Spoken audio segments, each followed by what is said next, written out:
విశ్వగురువు బ్రహ్మర్షి పితామహ పత్రిజీ గారికి హృదయపూర్వక ఆత్మ ప్రణామాలు. అలానే స్వర్ణమాల పత్రి గారికి హృదయపూర్వక ఆత్మ ప్రణామాలు. సీతమ్మ తల్లికి శ్రీరామచంద్రుల వారికి హృదయపూర్వక ఆత్మ ప్రణామాలు. ఇంతటి చక్కటి ప్లాట్ఫామ్ ఇచ్చిన సద్గురుస్ మూవ్మెంట్ వ్యవస్థాపకులైన భీమినేని వంశీకిరణ్ గారికి హృదయపూర్వక ఆత్మ ప్రణామాలు. నాకు ఈ అవకాశం ఇచ్చి ప్రోత్సహించిన హైమా మేడం గారికి హృదయపూర్వక ఆత్మ ప్రణామాలు. పాఠక దేవుళ్ళందరికీ కూడా జ్ఞానులందరికీ హృదయపూర్వక ఆత్మ ప్రణామాలు. సీతాయనానికి స్వాగతం. సీతమ్మ వారేంటి, ఏం చేశారు అనేది మనకి చక్కగా డీనా మెరియం గారు తన అనుభవాలను ఇందులో క్రోడీకరించి మనకిచ్చారు. ఆవిడకి కూడా ఎన్నెన్నో ధన్యవాదాలు. ఇందులో సహాయం చేసిన ప్రతి ఒక్కరికి కూడా ధన్యవాదాలు తెలుపుకుంటూ, గత వారం అమ్మకు ఒక కళ చూస్తుంది, నారాయణ నుంచి విడిపోవడం ఆవిడకి కనిపిస్తుంది అనమాట. కలవరంతో లేచి అరుంధతి అమ్మ దగ్గరికి వెళ్ళిపోతుంది అనమాట. అక్కడ ఖ్యాతి మాత అంటే తను భార్గవిగా వాళ్ళకి జన్మించినప్పుడు ఉన్న ఆ ఖ్యాతి భృగు మహర్షి భార్య, వారికి భార్గవిగా జన్మిస్తుంది కదా. అక్కడ ఆమెను చూసి అంటే తల్లిని చూసిన ఆనందం చూడండి. వాళ్ళు నారాయణులైన భూమి మీదకి మానవ జన్మ తీసుకొని వచ్చినప్పుడు ఇక్కడ ఉండే అన్నీ కూడా ఆ ఎమోషన్స్ అన్నీ ఉంటాయి. అమ్మని చూడగానే వెళ్ళి చక్కగా తన దగ్గరికి వెళ్ళిపోతుంది అనమాట. ఆవిడ నిశ్చలంగా తను ప్రణాళిక ఏం వేసుకొని వచ్చారు మీరని ఆవిడకి తెలియజేస్తుంది అనమాట. అంటే భృగు మహర్షి తన రెండవ భార్య చనిపోయినప్పుడు ఆ చనిపోయిన ఎవరైతే దానికి కారణమో వాళ్ళకి ఇష్టమైన వాళ్ళు కూడా చనిపో దూరం అవుతారు అని చెప్పి శపిస్తారు కదా. అదంతా గుర్తు చేస్తుంది అనమాట ఖ్యాతి అమ్మ. దాన్ని ఈ ఖ్యాతి మాత ఏంటంటే తన యొక్క శక్తితోటి తను ఏదైతే అన్నం ద్వారా తను సంపాదించుకున్న ఆ ఎనర్జీ అంతా ఇచ్చి దాన్ని లోక కళ్యాణంగా మార్చేస్తుంది ఆ శాపాన్ని. మామూలుగా అయితే ఏంటి, అట్లానే దూరం అయిపోయి బాధను అనుభవించాలన్నమాట. కానీ ఆ కోపం ఆవిడలో బాగుండిపోతుంది. ఎందుకంటే నారాయణీయే స్వయంగా వీళ్ళకి భార్గవి రూపంలో జన్మించినప్పుడు కుమార్తె కదా. కుమార్తె అంటే అక్కడ నారాయణుడు అక్కడ కారణంగా ఉన్న నారాయణుని అని తెలియకుండానే ఆయన ఆ విచక్షణ కోల్పోయి శాపం ఇస్తాడు. అదేంటంటే ఆనందంగా వీళ్ళు స్వీకరిస్తారు కానీ ఇక్కడ నారాయణుడికి ఆ బాధ కలిగితే కలిగేది ఎవరికి? నారాయణికి కూడా అనుభవించాలి కదా. కుమార్తెగా ఉందంటే కూతురు, అల్లుడు అవుతారని చెప్పి ఈవిడకేంటంటే ఆ లోపల ఆ కోపం అంతా బాగా ఉంచేసుకుంది. ఆయన్ని క్షమించలేకపోతుంది. అలాగే తన జీవితంలోకి మళ్ళీ ఉసాన రెండవ భార్యగా ఆయన జీవితంలోకి వచ్చేసరికి ఆ కోపం కూడా ఆవిడలో ఉందన్నమాట. అప్పుడు రాముల వారు కూడా తర్వాత వచ్చి సీతమ్మ వారు ఇది లోక కళ్యాణంగా మార్చారు కదా. వశిష్ఠ మహర్షి కూడా వెళ్ళి రాముల వారికి చెప్పి అంటే ఎన్నో లక్షల సంవత్సరాల క్రితం జరిగిన దాన్ని వాళ్ళకి గుర్తు చేసి ఆ పర్యవసానాలు ఇది వీళ్ళు లోక కళ్యాణంగా మీరు దీన్ని ఇలా మరల్చుకోవాలి, ఇలా జరగబోతుందని చెప్పి ఆయన్ని కూడా తీసుకొని ఇక్కడికొస్తారు. అప్పుడు ఖ్యాతి మాతతో మాట్లాడుతుంటారనమాట. మానవాళికి ఎంతో ఉపయుక్తంగా మీరు మార్చారు. ఇప్పుడేంటంటే మీలో ఉన్న ఆ లేశాలన్నింటినీ కూడా మీరు దాన్ని రూపుమాపుకోవాలి. అంటే, అంటే విశ్వమేలును ఆకాంక్షించారు కాబట్టి, ఎప్పుడైతే మీరవన్నీ వదిలేస్తారో అక్కడ విశ్వామిత్ర భృగు మహర్షికి విముక్తి కలిగించిన వాళ్ళవుతారు. ఎప్పుడైతే ఈమె అవన్నీ తీసేసుకొని ఆయన్ని క్షమించకపోతే ఆయనకు కూడా విముక్తి లభించదు. అంటే వీళ్ళు ఏంటంటే కొ వనవాస కాలంలో భృగు మహర్షి ఆశ్రమానికి కూడా వెళ్ళటం జరిగినప్పుడు, ఆయన ఎంతో సాధన చేసి, తను చాలా పెద్ద తప్పు చేశానని దానికి పశ్చాత్తాపం చెంది, దాన్ని సంపూర్ణంగా పోగొట్టుకుంటాడనమాట. అంటే కోపం అనేది తనకి ఇక ఉండకూడదు. దీనివల్ల ఎంతో పొరపాటు జరిగింది అన్న క్షమాతత్వంలో ఆయన సాధన చేసి దాన్నంతా పోగొట్టుకోవటం మేము చూసాము. ఇప్పుడు నువ్వు నీలో ఉన్న ఈ ప్రతికూలతలన్నీ తీసేసుకోవాలి నువ్వు. ఎందుకంటే ఇప్పుడు ఉసాన లేదు. ఆవిడ మరణించి చాలా కాలం జరిగిపోయింది. అట్లానే ఆయన చైతన్యంలో కూడా కోపపు ఛాయ కూడా లేదు. కాబట్టి ఆయన ఇప్పుడు విముక్తికి సిద్ధంగా ఉన్నారు అని చెప్పి రాముల వారు అంటే ఇదంతా గుర్తు చేసేటప్పటికి ఆమెలో చాలా కలవరం లేస్తదనమాట. అప్పుడు రాముల వారు ఆమె చేతి మీద నుదుటి మీద చేయి పెట్టి ఆమెను శాంతపరిచి ఇవన్నీ చెప్తున్నారు. అప్పుడు మాత కూడా ఏంటంటే ఆవిడ చేతులు తీసుకొని తన బుగ్గలకి చక్కగా పెట్టేసుకొని ఉన్నప్పుడు ఖ్యాతి మాత అంటుందనమాట. నేను ప్రభు నేను ఏకాంత ధ్యానాల్లోకెళ్ళిపోయి నాలో ఉన్న ఈ ప్రతికూల లేశాలన్నింటినీ పోగొట్టుకుంటాను. అంటే ఏకాంత ధ్యానాల్లోకెళ్ళి ఎంతో సాధన చేసి నేను ఇవి పోగొట్టుకుంటాను.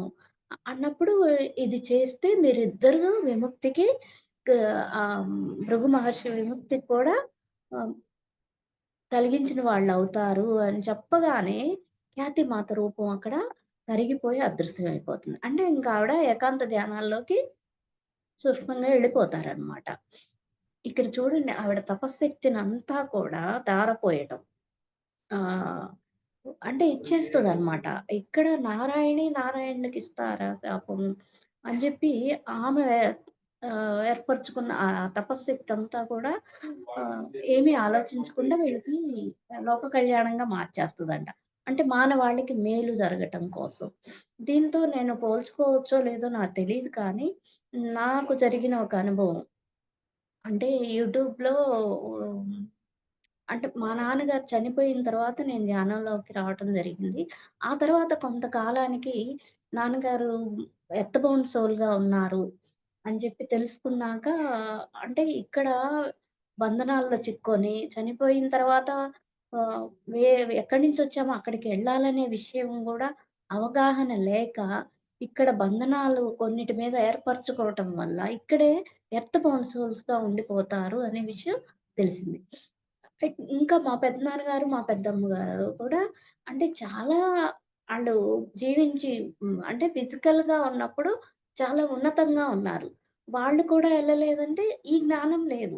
ఆ నెక్స్ట్ ఏంటి? ఎక్కడికెళ్ళాలి అనేది తెలియక ఇలా చాలామంది ఉండిపోయారు. ఒక అఘోరి యూట్యూబ్ ఛానెల్‌లో చూసినప్పుడు ఆ సోల్స్‌ని చూపించారనమాట.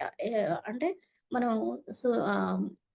వెలుతురు కొంచెం తక్కువగా ఉన్నప్పుడు ఈవినింగ్ టైంలో మనం ఆకాశం వైపు అలాగే చూస్తే ఒక చిన్న స్టార్స్ లాగా కదులుతూ కనిపిస్తాయి. మరి అదో కాదో నాకు తెలీదు. ఆయన చెప్పిన దాని ప్రకారం నేను చూసినప్పుడు ఇట్లా ఎంతో మంది ఉండిపోయారు కదా!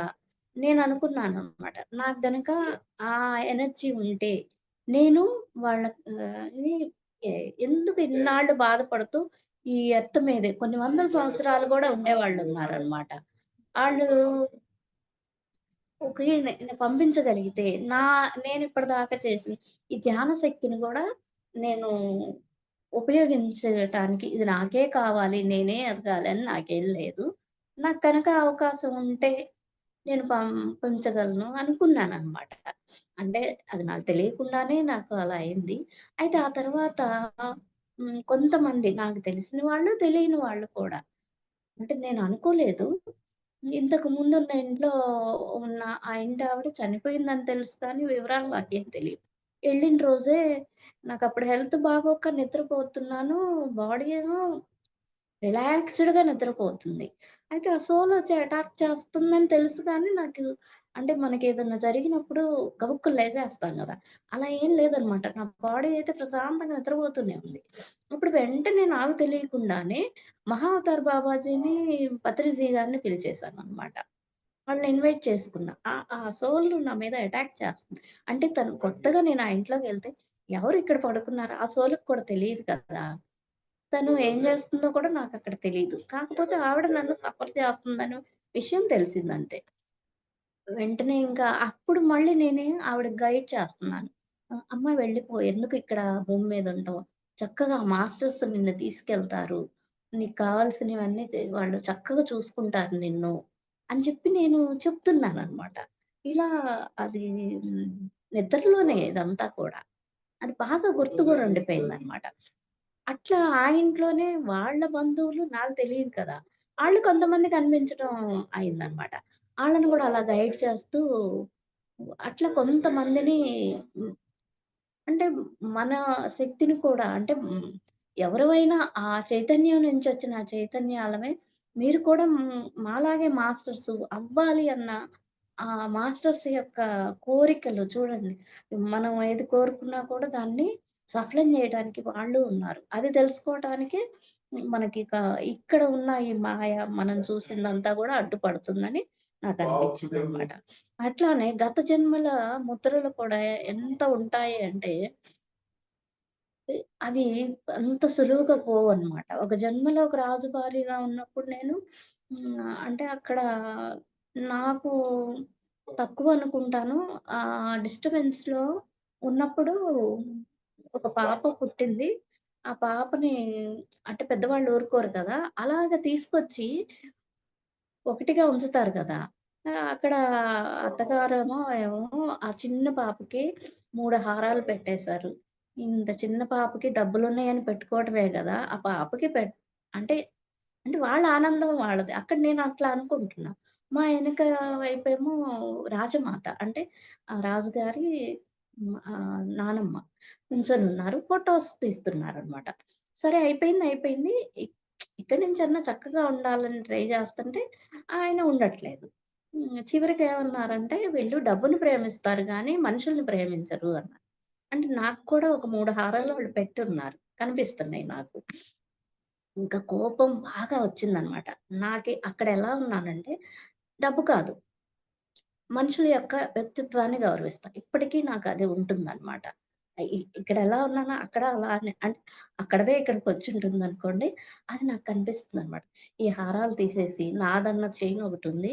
ఇది తీసి కింద పడేసేసి అక్కడి నుంచి వెళ్ళిపోయాను. పాపను కూడా వదిలేసి. లాస్ట్‌లో మళ్ళీ వచ్చి కలవటం జరిగిందనమాట. అంటే ఆ జన్మలో నాకు కర్మేంటో అర్థం కాలేదు. ఆలోచించి, ఆలోచించి సీతమ్మ వారితో కనెక్ట్ అయినప్పుడు ధ్యానంలో అడిగాను. అప్పుడు తెలియలేదు కానీ, ధ్యానం నుంచి బయటకొచ్చాక తెలిసింది. ఆ జన్మ ఫుల్‌ఫిల్ చేసుకోకపోవటానే ఈ జన్మలో వచ్చా. అక్కడేంటి వెళ్ళిపోయాను గదా! ఉండకుండా. ఇక్కడ కూడా ఏంటంటే ఒక్కొక్కసారి ఎళ్ళిపోతే బావుండు అనిపిస్తుంటదనమాట. కానీ అలా ఎప్పుడు జరగలేదు కానీ, అంటే అది ఏంటి ముద్రలు, ఆ కాలం నాటి ముద్రలు బలంగా లోపలుంటాయి. ఇవే కాదు ఎన్నో జన్మలుగా ఉన్నాయి కూడా మనకి లోపలుంటాయి. ఎంతో సాధన చేసి కానీ వాటిని వదిలించుకోవటం కష్టసాధ్యం అనమాట. ఇలాగా ఒక జన్మైతే అలాగా చూసుకున్నాను నేను. వంశీ సార్‌కి అంటే 72 ప్రెస్ చేసి మధ్యరాత్రి అది నేను పడుకున్నప్పుడు నాకొచ్చిన కల అనమాట. ఇట్లా ఏంటంటే 'ఖ్యాతి మాత' తను ఆహ్, ఆహ్, ఆ కోపం ఇంకొక భార్యను తెచ్చుకున్నారనేది ఒక కోపం. అలాగే భార్గవి మాత అంటే కుమార్తెకే బాధ కలిగించారు శాపం వల్ల. ఇవన్నీ ఆవిడలో ఉండిపోయాయన్నమాట. ఉండటం వల్ల ఆయన విముక్తయి సిద్ధంగా ఉన్నా, ఈవిడ క్షమాపణ ఇవ్వనంత కాలం ఆయన కూడా బ్రహ్మంలో ఐక్యం అవ్వడానికి ఇవన్నీ వీళ్ళిద్దరికి అడ్డుగా ఉన్నాయి. వీళ్ళిద్దరూ బ్రహ్మంలో గనక ఐక్యమైతే మానవాళికి ఎంతో మేలు చేకూరుస్తుంది. కాబట్టి మీరు అవన్నీ తీసేయమని చెప్పినప్పుడు ఆవిడ ఏకాంతంలోకెళ్ళి ఎంతో తపస్సు చేసి తనలో గూడా పోగొట్టుకుంది. అంటే ఇక్కడ భృగు మహర్షి కూడా ఎన్నో సంవత్సరాలుగా తపస్సు చేసి తన చైతన్యంలో కూడా ఆ కోపపు ఛాయని తీసేస్తారనమాట. అప్పుడు వశిష్ఠ మహర్షి "రామ చాలా గొప్ప పని జేశావు" అని జెప్పి చాలా ఆయనలో ఒక వెలుగనమాట. చాలా ఆనందంగా చెప్తారు. ఆ శాపం వల్ల ఈ విశ్వానికి వాళ్ళిద్దరు విముక్తయ్యి బ్రహ్మంలో కలిస్తే ఎంతో మేలు జరిగిద్ది. ఆహ్, తొందరలోనే అది జరిగిద్ది. సరే దీనికి సాక్షిగా మనం ఏంటి, ఆ జరుగుతున్న దానికి ధ్యానంలోకెళ్ళి మనం కృతజ్ఞతలు తెలియజేద్దామని చెప్పి అరుంధతమ్మ, వశిష్ఠ మహర్షి, సీతామాత, రాముల వారు వెళ్లి ధ్యానంలో కూర్చుంటారనమాట. అంటే ఆ జరిగేదానికి కృతజ్ఞతలు, ఆ విశ్వానికి కృతజ్ఞతలు ప్రతి దానికి మనం కృతజ్ఞతలు ఈ రూపంలో కూడా మనం తెలియజేస్తున్నాం. అట్లానే ఆహ్, ఆళ్ళట్లా కూర్చొని ధ్యానంలో కూర్చోవడం వల్ల సోమ కూడా వచ్చింది కదా! ఇంకా తనేం చేస్తది అక్కడున్న విద్యార్థులకి వంటలో సహాయం జేయడానికి తను అక్కడికెళ్ళిపోతదనమాట. ఇదేంటి ఈ సోమ ఆలోచిస్తుంది. ఇంతకుముందు అరణ్యవాసాలకెళ్తే ఆమె కోసం ఎదురు చూడటం అనే లక్ష్యం ఈ జీవిత లక్ష్యంగా ఉండేది. ఇప్పుడు మళ్ళీ అరణ్యాలకెళ్తే నా లక్ష్యం ఏంటి? నేనేం చేయాలి? మాతకి ఇంకా దూరంగా ఉండాలా? అలా దూరంగా ఉండే బదులు చనిపోవటం బెటరు అని జెప్పి తనలో తాను ఆలోచిస్తుందనమాట. సరే అక్కడంతా సాయంత్రానికి వీళ్ళొచ్చిన పని ముగియగానే రాముల వారు, సీతామాత ఒక రథంలో ఎక్కి వెళ్తుంటే, ఈ రాముల వారితో వచ్చిన పరిచారకులు, ఈ సోమ, మాతతో వచ్చిన వాళ్ళందరూ ఒక రథంలో రాజమందిరానికి ఎళ్తారనమాట. అంటే తనలో ఉన్నది వ్యక్తీకరణ ఆపుకోలేకుండా ఉందనమాట. గదికి రాగానే మాత అడుగుతుందనమాట. "సోమ నువ్వు చావు గురించి ఎందుకు ఆలోచిస్తున్నావు?" అంటే చెప్పలేదు సోమ. అప్పుడనుకుంటుంది సోమ. నేను మాత నుంచి ఏం దాచలేను. ఎందుకంటే మాతకి అన్నీ తెలిసిపోతాయి. ఎందుకంటే నాకు ఏ జీవిత లక్ష్యం లేదు మాత. నిన్ను సేవించుకోవటం తప్ప. ఇప్పుడు గనక మళ్ళీ వేరుగా ఉండాల్సొస్తే ఇంకేముందని జెప్పి అనబోతదనమాట. మనం వేరుగా ఎందుకుంటాము? లేదు. ఈ ఏర్పాటనేది రాముడికి నాకు మధ్య మాత్రమే ఉంటది. అంటే ఇంకా ఆవిడకి ఆనందం అన్నమాట సోమకి. అయితే నేను కూడా వస్తున్నానా మాత మీతోటంటే నవ్వుతూ తలూపి, ఇప్పటికే నేను నిన్నెంతో ఎక్కువ శ్రమ పెట్టాను. ఇంకెప్పుడు ఇంకా ఇక ముందు శ్రమ పెట్టను. ఎందుకంటే నా కోసం నువ్వు చాలా ఇబ్బందులు పడ్డావు. ఇంక మీదట అట్లా నేను జరగనివ్వనంటే, ఈవిడకేంటి ఇంకా మాతతోటి నేనెళ్తున్నాను. ఇక ఆనందంతోటి కేకలు పెట్టేస్తదన్నమాట. నాకింకేమి లేదు. అదే మందిరంలో ఉంటే ఇక్కడ ప్రోటోకాల్ పాటించి అమ్మ దగ్గరికెళ్ళాలన్నా కూడా అక్కడ నియమాలన్నీ పాటించాలనమాట. అదే అరణ్యంలో అమ్మతో పాటుంటే అవన్నీ ఏమి అక్కర్లేదు. ఎప్పుడంటే అప్పుడు అమ్మతో పాటే ఉండొచ్చు. ఈ నిబంధనలన్నీ ఏమి లేవు. ఇది ఆవిడకి ఆనందం అన్నమాట.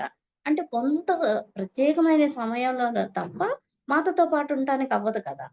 అది. ఇదంతా ఏముండదు కదా! అని చెప్పి చాలా పొంగిపోతుందనమాట. అప్పుడు ఒక ఏర్పాటు చేస్తారు రాముల వారు. అంటే మందిరానికి, రాజ్యానికి మరీ దూరంగా కాకుండా, మరీ దగ్గరగా కాకుండా ఒక అందమైన అడవి. చాలా సౌకర్యంగా ఉన్నది. అక్కడ అమ్ముండటానికి ఒక కుటీరాన్ని అంటే పూర్తిగా ప్రకృతితో నిండిన ప్రదేశం అన్నమాట. ఒక అందమైన అడవి చూసి అక్కడ ఒక కుటీరాన్ని కూడా మాత కోసం ఏర్పాటు చేస్తారు. అయితే ఇంకెప్పుడు ఎళ్ళాలి అనేది కొంత టైం ఉంటుందన్నమాట. పిల్లలు పుట్టాకనా, ఇప్పుడేనా అనేది ఆలోచించుకుంటున్నారన్నమాట వాళ్ళు. అప్పటిదాకా ఏంటంటే ఈ మందిరంలోనే ఉన్నారు. అయితే ఒకరోజు కూర్చొని అంటే ఈ గర్భం ధరించటం వల్ల వచ్చిన కాళ్ళు వాపులొస్తాయి గదా! ప్రెగ్నెన్సీగా ఉన్నప్పుడు అలా ఉంటే ఆయిల్ మర్దన చేస్తుంటే రాముల వారొచ్చి అక్కడ కూర్చుంటారు. వాళ్ళిద్దరూ కూర్చున్నారు గదా! తను పక్కకెళ్ళాలని జెప్పి లేచెళ్ళపోతే, "నువ్వెళ్ళొద్దు కూర్చో. నీ పని నువ్వు చెయ్యి" అని జెప్పి అంటే అక్కడే ఉండిపోతదనమాట సోమ. ఆ కాళ్ళకి ఆయిల్ మర్దన చేస్తూ కూర్చున్నప్పుడు రాముల వారు, సీతామాత ఏంటంటే వాళ్ళ భావాలను వ్యక్తీకరించుకుంటున్నారు. అంటే నోటితో పైకి మాట్లాడటంల. కానీ అవి సోమకు కూడా కొంత తెలుసు కదా! తను అలా ఒకళ్ళకొకళ్ళు పంపించుకునే ఆలోచనలు తను కూడా చూసింది. అది సహజంగా వాళ్ళకొచ్చేసిందనమాట. చాలా ఆనందంగా వాళ్ళుంటారు. ఆహ్,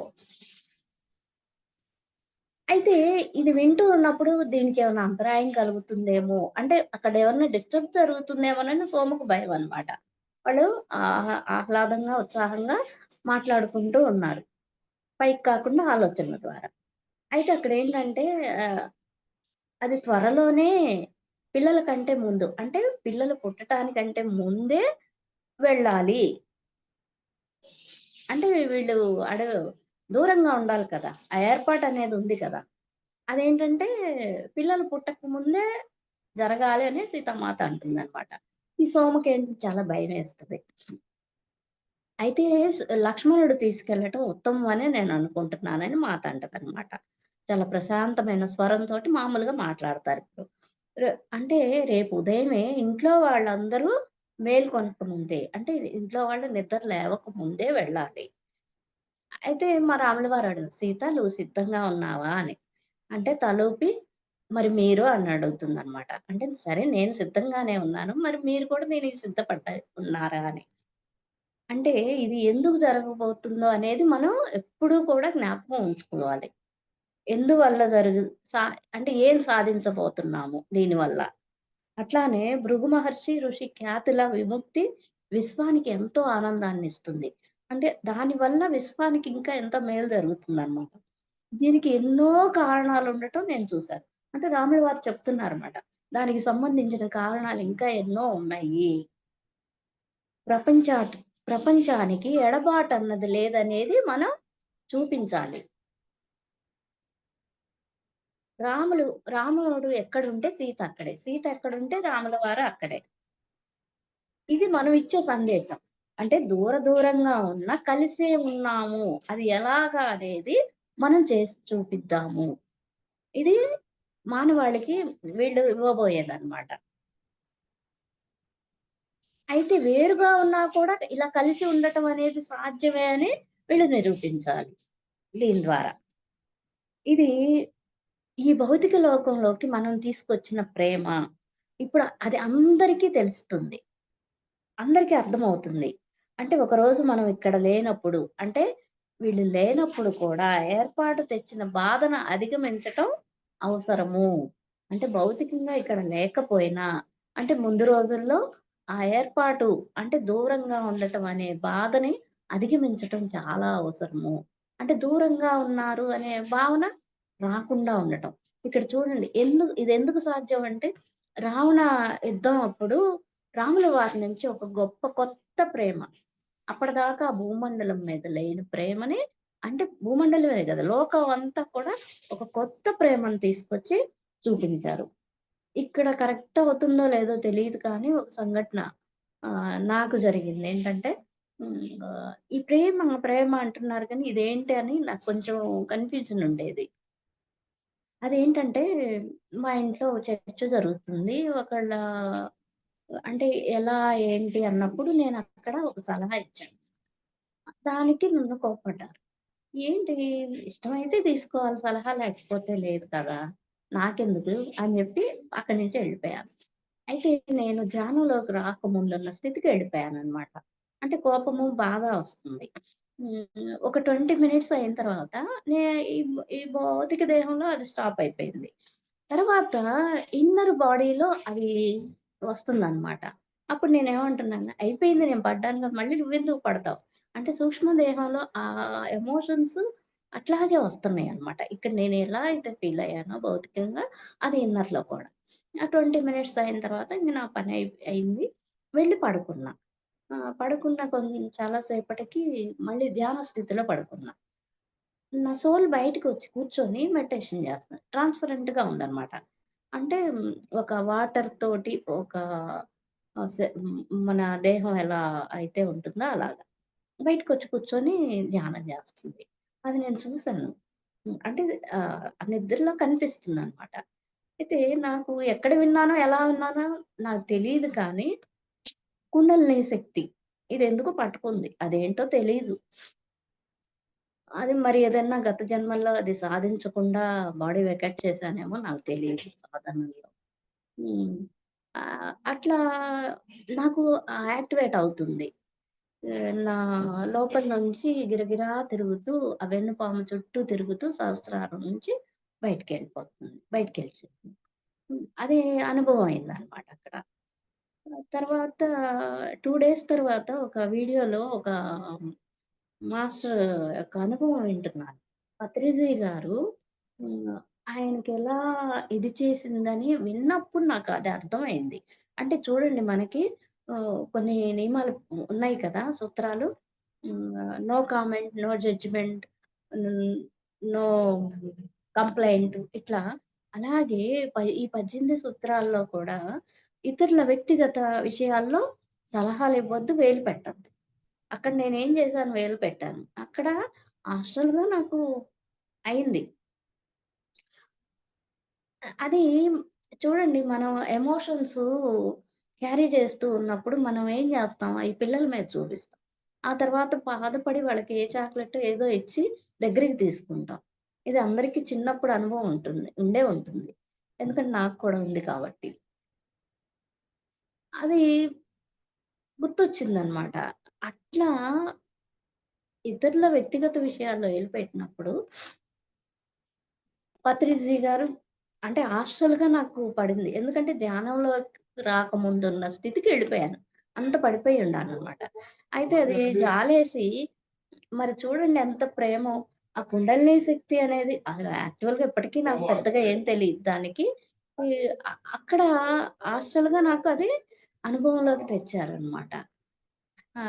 అంటే ఒక చాక్లెట్ ఇచ్చి బుజ్జగించటం అనేది నాకు అర్థమయ్యి పత్రిజీ గారు అంటే ఈ ప్రేమ అనేది ఎంతలా చూపిస్తున్నారు. అదే చూడండి మనం ఎవరన్నా అంటే చాలా రోజులు మనం క్షమించం. అటువైపు చూడం, మాట్లాడం, ఇన్ని చేస్తాం. కానీ మాస్టర్సు ఈ ప్రేమ అన్‌కండీషనల్‌గా ఈ ప్రేమను చూపించటం అనేది గట్టిగా ఇచ్చేయి. ఇయ్యాల్సినవి గట్టిగా ఇచ్చేయి ఈసారి నేను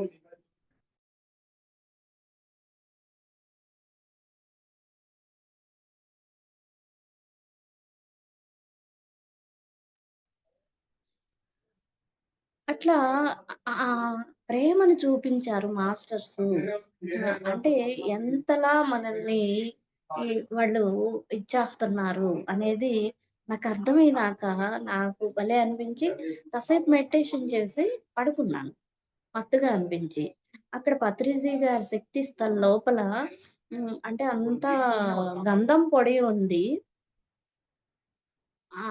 పాదాలొక్కటి బయటికి కనిపిస్తున్నాయి. నేనక్కడ మోకాళ్ళ మీద కూర్చొని, ఆ పాదాలు 2 పట్టుకొని నా నా అది నుదురు ఆ పాదాలకు ఆనించి నమస్కారం జేసుకోవటం కనిపించింది నాకు.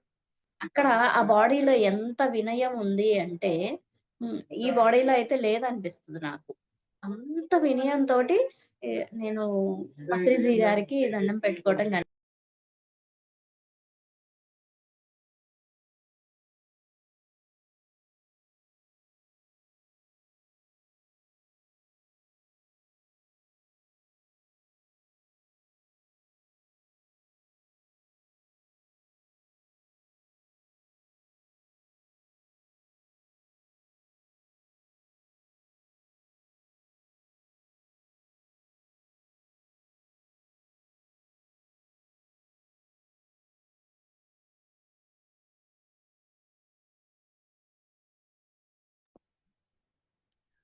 అంటే ఆ ప్రేమని అన్‌కండిషనల్ లవ్ ఆ ప్రేమని మటుకు నేను ఆ విధంగా పత్రిజీ గారి దగ్గర పొందటం జరిగిందనమాట.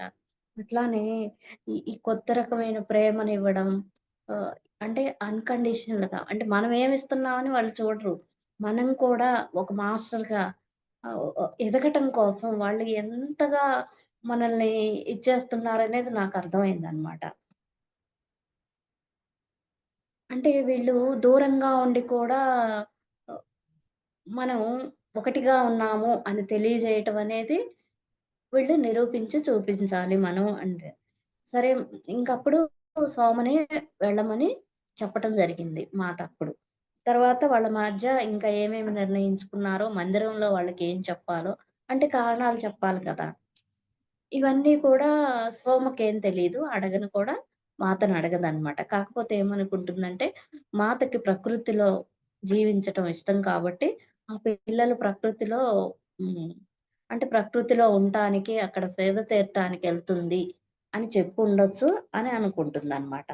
అయితే ఈ దీనితోటి ఒక నూతన అధ్యాయం ఏర్పడబోతుంది. కాబట్టి నేను దానికి సిద్ధంగా ఉండాలి అని జెప్పి సోమ నిర్ణయించుకుంటదనమాట.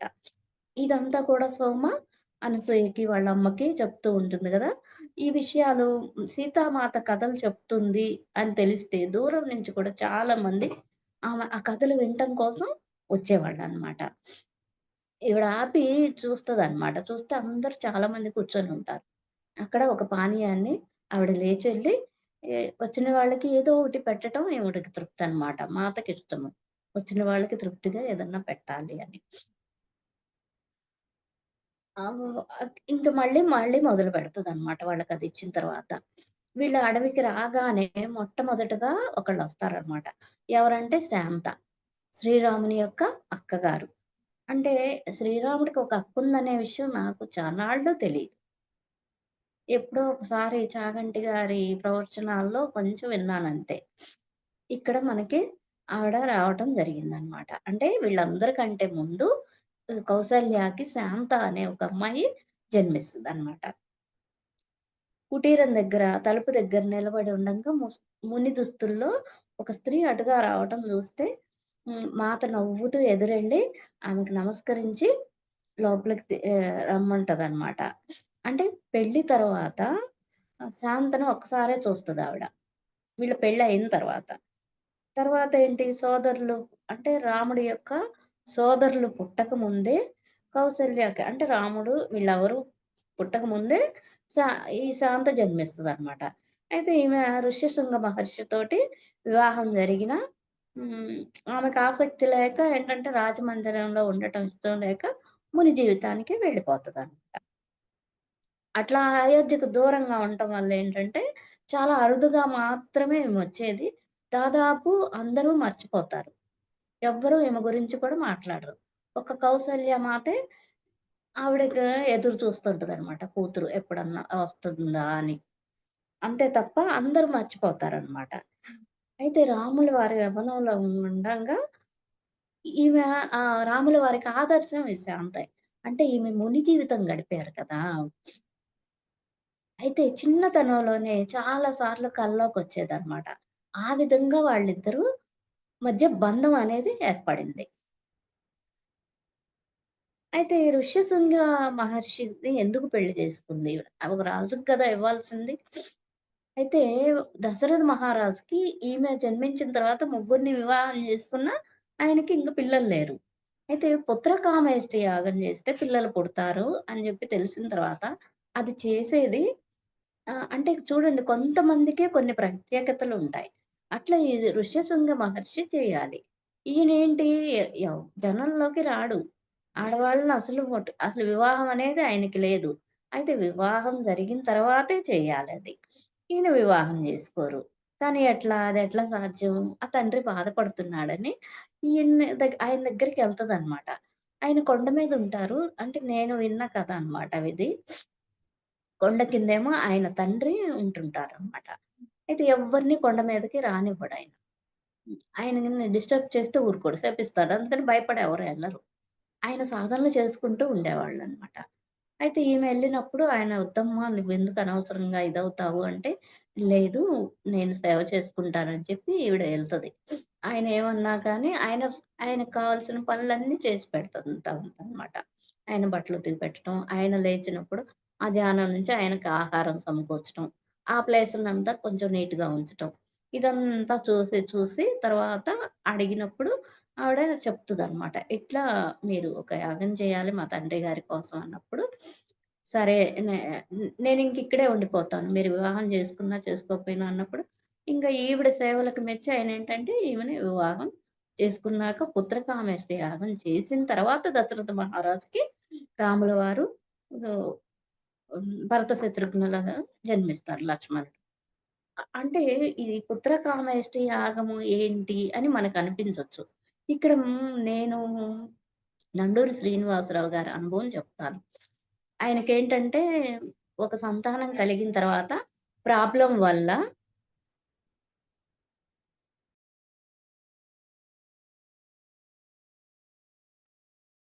అది హ్మ్. వీళ్ళకి ప్రాబ్లమ్ అయ్యి చాలా పెద్ద హాస్పిటల్‌లోనే ఇంకా ఇంక సంతాన యోగ్యం లేదు. లోపల ప్రాబ్లమ్ ఉంది. ఇంకా సంతానం అవ్వదు మీకు అని జెప్తారు. కానీ వీళ్ళకి ఒక పాప ఫస్ట్ ఎవరో ఉంటారు. వీళ్ళకి ఇంకొక సంతానం కావాలని ఉందన్నమాట. ఎంత ఎన్ని హాస్పిటల్‌లు అంటే కొన్ని హాస్పిటల్‌లో ఎక్కడన్నా రిపోర్ట్ తప్పుందేమోనని చెక్ చేసుకుంటారు గదా! అలా ఇంకో పెద్ద హాస్పిటల్‌కెళ్ళినా గానీ అంతే చెప్పారట. అయితే వీళ్ళ నాన్నగారు మంచి బ్రాహ్మణ కుటుంబం. ఆయన లలిత ఉపాసకులనమాట. ఆయన చెప్తారు పుత్రకామేష్టి యాగం చేయండి. బ్రాహ్మిన్స్ కదా! చేసుకోవటం వచ్చు. ఈయనేమో మామూలుగా ఇంజినీర్ చదివింది. యాగం చేస్తే పుడతారా అని ఈయనే అనుకున్నారట. సరే 1కి 2 సార్లు ఆయన చెప్తూ ఉన్నారని జెప్పి, సరే వాళ్ళ నాన్నగారి కోసం చేద్దామన్న దాంతోటి ఆయన సరేనని మొదలుపెడితే ఒక 20 రోజుల పాటు ఉంటుందది. అది 20 రోజులు అలా ఇంట్లో వాళ్ళు చేసుకుంటున్నారు ఆ పద్ధతిలో. ఈమెకు కొన్ని రోజులకి ఇంకా టైమున్నా కానీ పీరియడ్స్ ఒస్తాయి. అది ఆగిపోయింది. అంటే కంటిన్యూయస్‌గా ఒక 20 రోజులు చెయ్యాలి ఆ పూజ. సరే నెక్స్ట్ మళ్ళీ అదయిపోయిన తర్వాత మళ్ళీ మొదలుపెట్టి చేస్తే వాళ్ళకి ఎవరో బంధువులు చనిపోవటం. ఇట్లా ఏదో ఒక అడ్డంకులొచ్చి ఒక 7 సార్లు ఆగిపోయింది. ఈయనకి ఒక 8 సార్లు ఆగిపోయిందట. ఆ తర్వాత ఈయనేంటి రాముల వారికి చెప్పుకొని, "తండ్రి మీరు నాకు పిల్లలిచ్చినా, ఇవ్వకపోయినా ఈ పూజని నేను చేయగలిగే శక్తిని నాకివ్వండి. ఏ అడ్డంకులు లేకుండా. నేను ఇది చేస్తే నాకు చాలు." అంటే ఇది కూడా నేను చెయ్యలేకపోతున్నానన్న ఆయన గిల్టీలో అయ్యి వేడుకున్నాక 9వ సారి ఆయనకి కంప్లీట్ అయింది. అన్ని హాస్పిటల్స్‌లో అంతమంది డాక్టర్లు చెప్పింది కూడా ఇదైపోయి, ఆవిడకి ఒక 10 డేస్‌కే కన్సీవ్ అని వచ్చిందట.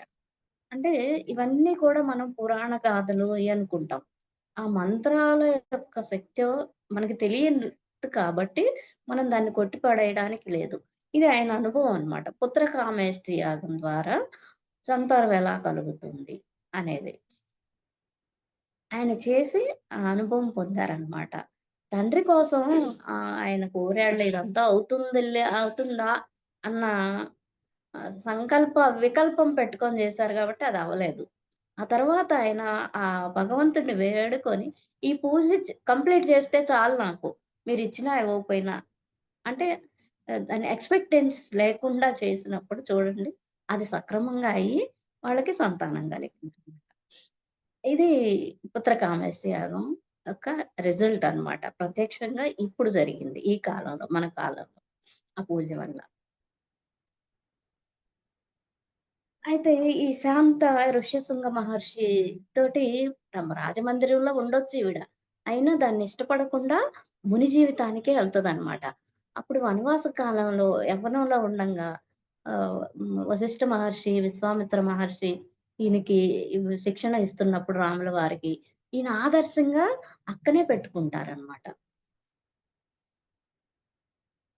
అయితే రాముల వారు, సీతామాత వనవాసం నుంచి వచ్చిన తర్వాత వచ్చి వీళ్ళని కలుసుకోవాలనుకుంటది.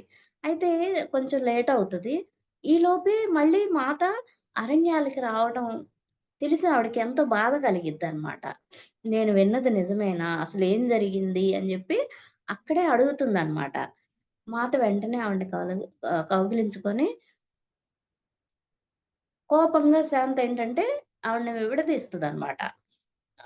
దూరంగా జరిగి, "సీత ఇప్పుడు ఈ పరిస్థితుల్లో నువ్వు రాజమందిరంలో లేకుండా ఇక్కడెందుకున్నావు?" అంటే ఈవిడకి తెలీదు కదా! నిలదీస్తుందనమాట. అప్పుడు ప్రశాంతంగా "రా శాంత ముందు నువ్వు కూర్చో.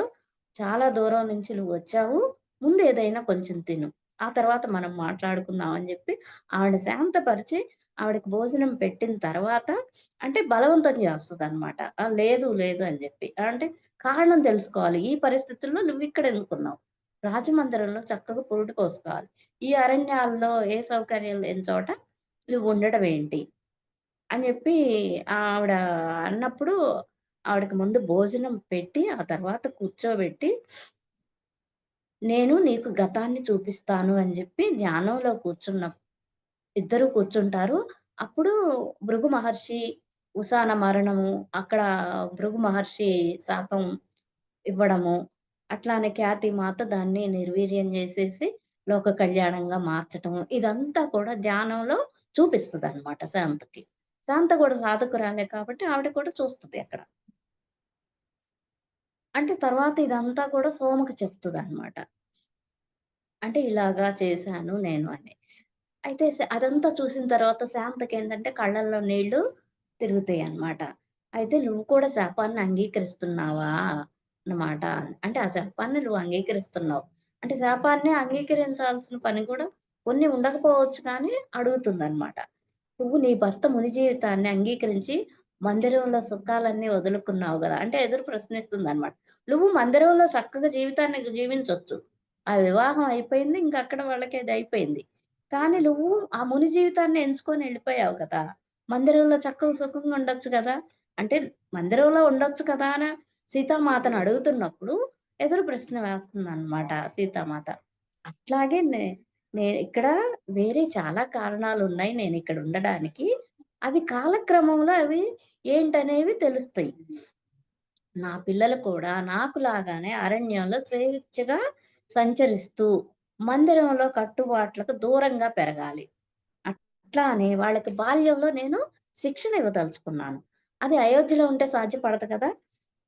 వాళ్ళు వినయము, సేవ, ప్రకృతి పట్ల ప్రేమ నేర్చుకోవాలి అని నేను కోరుకుంటున్నాను. వారి స్థానము, అధికారం గురించి తెలుసుకోవడానికి ఇంకా చాలా సమయం ఉంది. అంటే వాళ్ళు మేమేంటి? మేమెవరము? మా అధికారాలేంటి?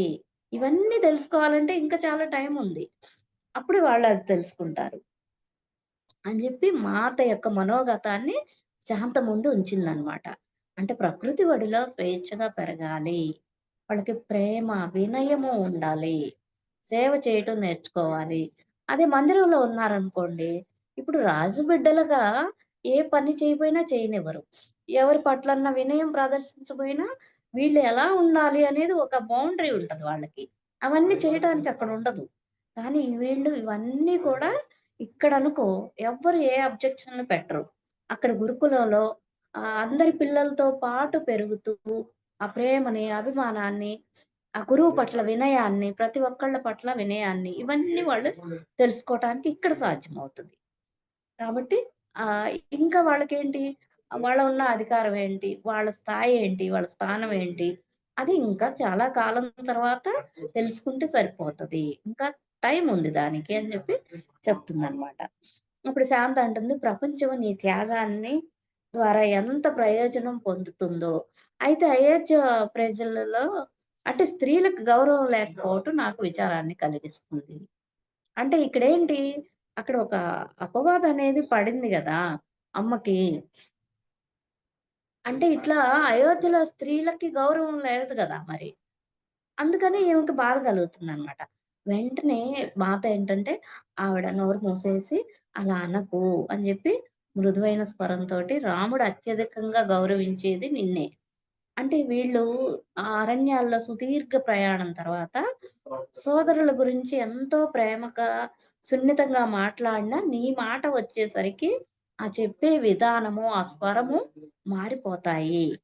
అంటే ఈ 14 సంవత్సరాల వనవాసంలో ఆయన్ని సిద్ధం చేసింది హాస్టల్‌గా నువ్వే అని చెప్పి చెప్తుందనమాట.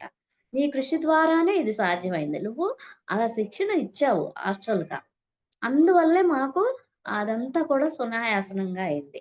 ఆ క్లిష్ట యాత్రలో ఆయన నిన్ను తరచూ తలుచుకునేవాళ్ళు.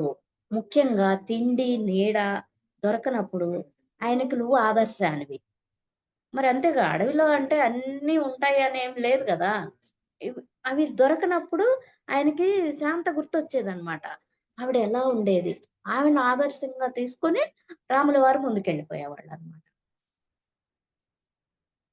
అయితే నన్ను చూసి నిన్ను గుర్తుకు తెస్తున్నాను అనేవాళ్ళు నాకు ఇచ్చిన అభినందనలో అతి అన్నిటికంటే గొప్పదదే. అంటే శాంతతో పోల్చి నువ్వు శాంతలాగే ఉన్నావు అంటమే ఈవిడకి అన్ని అభినందనలోకి గూడా చాలా ఎక్కువగా తనకి నచ్చే విషయం అన్నమాట. పెద్దగా ఉంటుందన్నమాట శాంతతో పోల్చినప్పుడు. అలా అనొద్దని జెప్పి ఈ మాత నోటి మీద వేలు పెట్టి "నువ్వట్లా అనకు" అని జెప్పి శాంత అంటదనమాట. మళ్ళీ ఈ మాత ఆమె వేలు తీసేసి చెప్తుంది. ఒకసారి నాతో తన సోదరులు కనిపించే పని, బయట అర్థమయ్యేదాన్ని చేశామని. కానీ అంటే రాముల వారు, అలాగే వాళ్ళ సోదరులు. ఈ ప్రపంచానికి తెలిసే పనులు బయటికి కనిపించేయి వాళ్ళు జేశారు.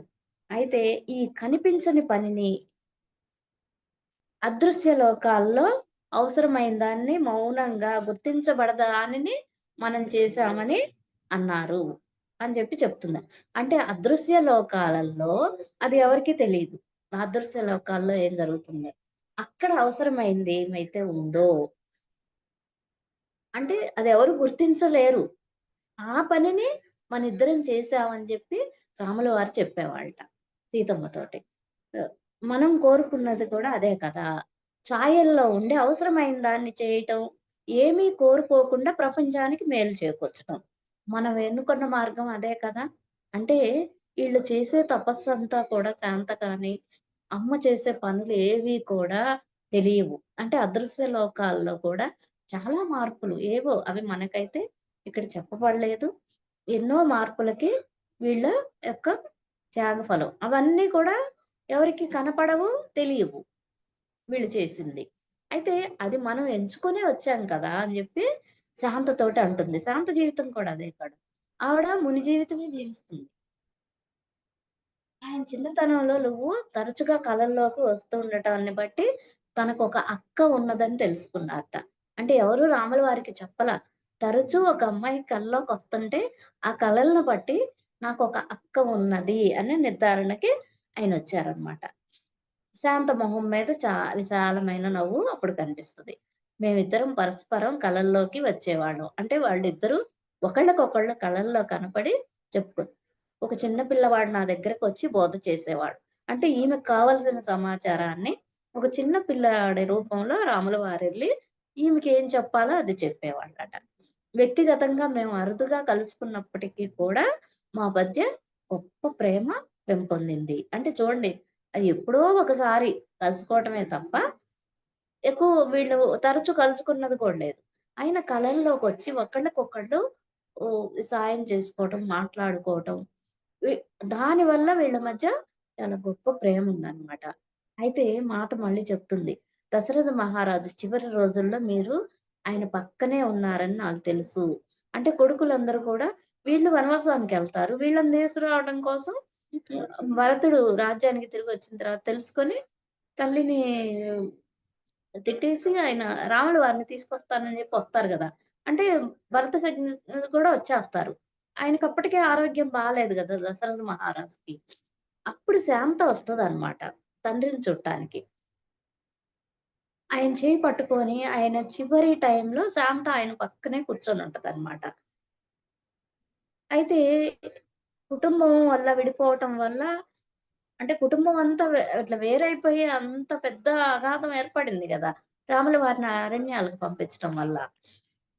ఆ టైంలో ఆయన ఈ లోకం నుంచి ఎళ్ళిపోయే టైంలో కూతురు పక్కనే ఉండటం ఆయనకి కొంత ఓదార్పనమాట. అంటే కొడుకులెవ్వరూ లేరు ఆయన దగ్గర. లేనప్పుడు ఆయన వదిలేసి ఎళ్ళిపోతారు ఈ లోకాన్ని.